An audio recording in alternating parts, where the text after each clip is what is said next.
En este vídeo hablaremos acerca de la técnica de PCR tiempo real y su versatilidad como método de análisis en la industria de alimentos. Abordaremos el tema de forma simple y resumida para facilitar su comprensión, por lo que te invitamos a que consultes más literatura para profundizar en aspectos que solo se toquen superficialmente. PCR son las siglas en inglés de Polymerase Chain Reaction, es decir, reacción en cadena de la polimerasa.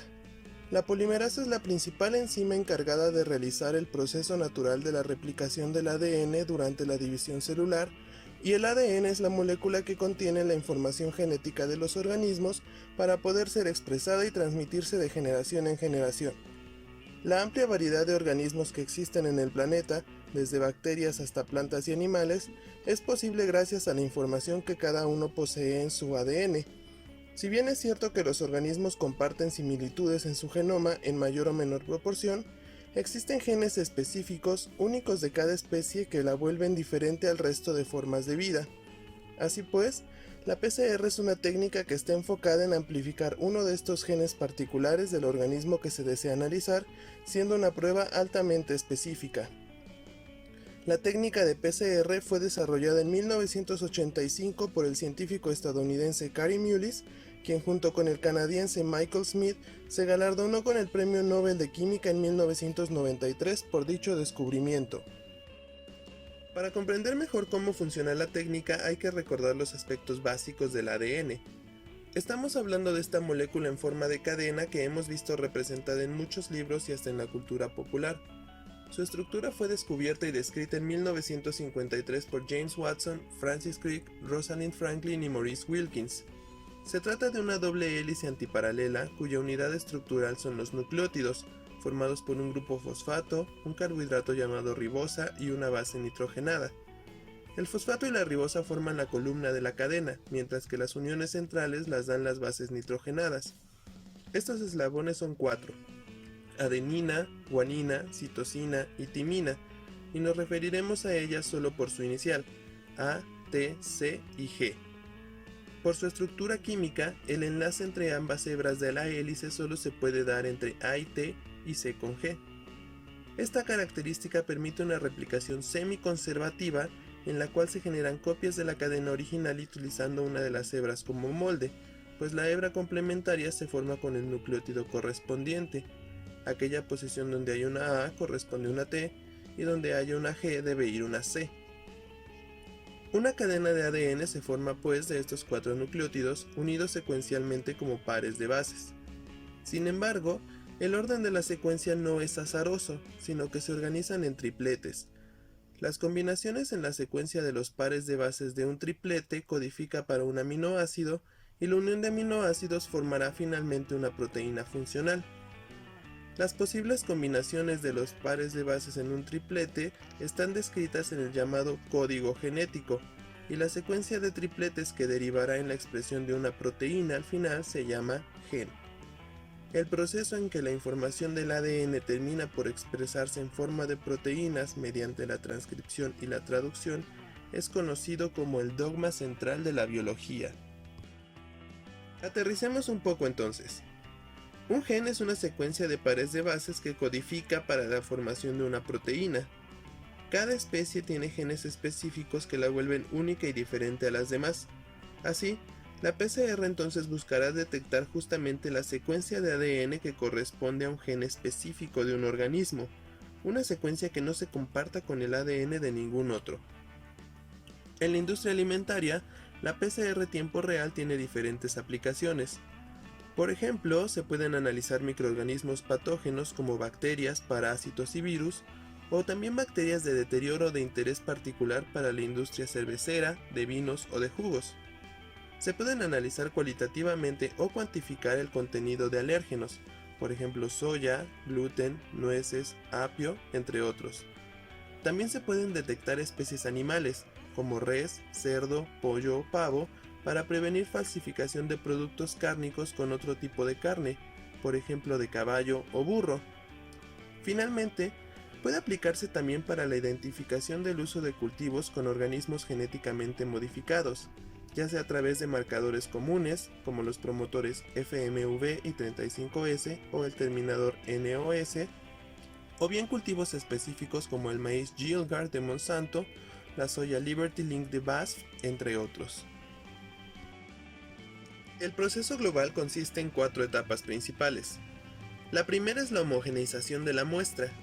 Puede utilizarse directamente la muestra de alimento crudo o procesado. En el caso del análisis de bacterias patógenas, el preenriquecimiento correspondiente es indispensable. Posteriormente se debe extraer el ADN de la muestra. El proceso general consiste en lisar las células utilizando un buffer y un calentamiento, seguido de etapas de lavado para eliminar posibles inhibidores de la PCR presentes en la muestra, obteniendo finalmente ADN purificado. El tiempo y pasos de esta fase dependerá del tipo de organismo que se busque detectar. Por ejemplo, el ADN de una bacteria es una hebra que forma un círculo y está directamente en el citoplasma. La bacteria a su vez estará en un caldo de enriquecimiento.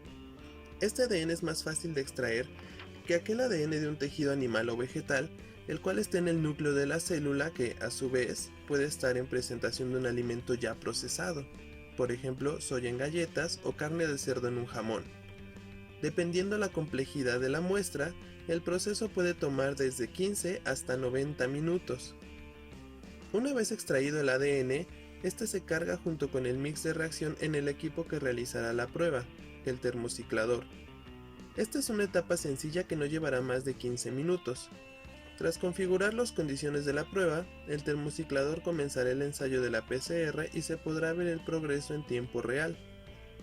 Terminar una corrida de PCR le toma al termociclador entre 60 y 90 minutos hasta obtener finalmente los resultados del análisis. Para llevar a cabo el ensayo, todos los elementos de la reacción deben agregarse en una mezcla llamada Master Mix. Este mix consiste en lo siguiente.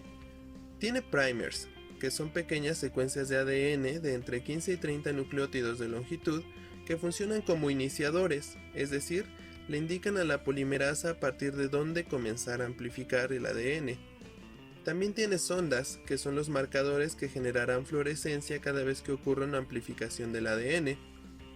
El buffer general de reacción incluye magnesio como cofactor de la polimerasa y una gran cantidad de nucleótidos libres, llamados solo DNTPs, que serán utilizados por la polimerasa para generar las nuevas hebras de ADN. Se incluye una secuencia de ADN diana diferente al del gen que se busca en la muestra. Esta sirve como control de amplificación, es decir, es un ADN que siempre deberá amplificar y sirve para evidenciar inhibiciones en la reacción y falsos negativos. Finalmente, el componente estrella, la enzima polimerasa. La más común es la conocida Taq polimerasa, llamada así porque se obtiene de la bacteria termófila acuática Thermus aquaticus. Esta polimerasa es resistente a las altas temperaturas y cambios que se realizarán a lo largo de la reacción. Estos 5 componentes forman la Master Mix. Generalmente se dosifican 20 microlitros en los tubos de reacción. Para terminar, se agregan 5 microlitros del ADN purificado obtenido de la muestra en la etapa de extracción. Se colocan los tubos en el termociclador, se configura el ensayo y la prueba comienza. Dentro del termociclador, la reacción consiste en una repetición de cambios de temperatura en la cual ocurren 3 etapas. La primera es la desnaturalización, donde se separan las dos hebras de la hélice de ADN. La segunda es el annealing o anillamiento, donde los primers y las sondas se unirán a su secuencia complementaria, indicando a la Taq polimerasa que puede comenzar su amplificación. Por último, la elongación, que es la generación de la hebra complementaria de ambas cadenas molde, generando así 2 copias del ADN inicial. Al final de esta etapa, el termociclador detectará la fluorescencia del tubo, con lo cual se evidencia si hubo o no una amplificación. Este proceso se repite formando ciclos de reacción, generando en cada uno más y más copias del gen de interés. Veamos un poco más a fondo cada una de estas etapas. Dentro de todo el universo del ADN que se extrajo de la muestra y se agregó a la reacción, se encuentra el gen de interés, que llamaremos ADN diana. Durante la desnaturalización, la mezcla de reacción se calienta a 95 grados, lo cual permite abrir la doble hélice y separar ambas hebras. Después se disminuye la temperatura del tubo a 60 grados Celsius. En este momento, los primers se unen a su secuencia complementaria en la región inicial del ADN diana. Recordemos que el ADN es una doble hélice antiparalela, es decir, las dos hebras que la forman van en direcciones opuestas. Una va en dirección 3', 5', mientras que la otra va en dirección 5', 3'. Por eso se ejemplifica la unión de los primers en extremos opuestos. Más adelante del primer, en un punto intermedio del gen, se une la sonda. La sonda tiene dos moléculas, un fluoróforo y un apagador. Cuando la sonda está íntegra, la cercanía entre ambas moléculas permite que el apagador absorba la fluorescencia del fluoróforo, de tal manera que el termociclador no detectará fluorescencia alguna cuando la sonda esté en este estado. Si el primer está unido a la cadena molde, la polimerasa recibe un banderazo para comenzar a amplificar, sintetizando la nueva hebra de ADN, añadiendo los DNTPs correspondientes en dirección 5' a 3'. A su paso se topa con la sonda, degradándola y separando al fluoróforo del apagador. Una vez libre, la señal del fluoróforo puede ser detectada por el termociclador al terminar el ciclo. Así, la emisión de una señal de fluorescencia, correspondiente a la degradación de una sonda, es signo de que ocurrió una amplificación. Al terminar un ciclo, se tienen entonces dos copias idénticas del ADN diana original, las cuales entrarán al siguiente ciclo, generando 4 copias, que al siguiente ciclo se convertirán en 8 copias, que se convertirán en 16 para el cuarto ciclo, y así sucesivamente, siendo una reacción de amplificación exponencial que, al paso de 35 o 45 ciclos, habrá generado millones de copias del ADN diana original.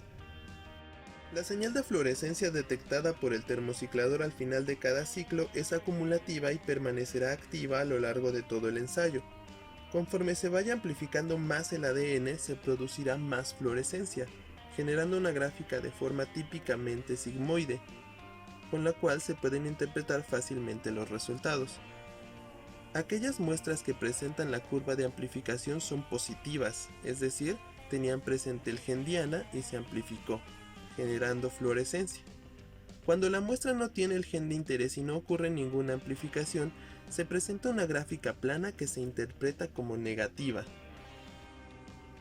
La mayoría de los termocicladores para PCR tiempo real comerciales tienen generalmente la capacidad de distinguir entre dos o más longitudes de onda para la fluorescencia.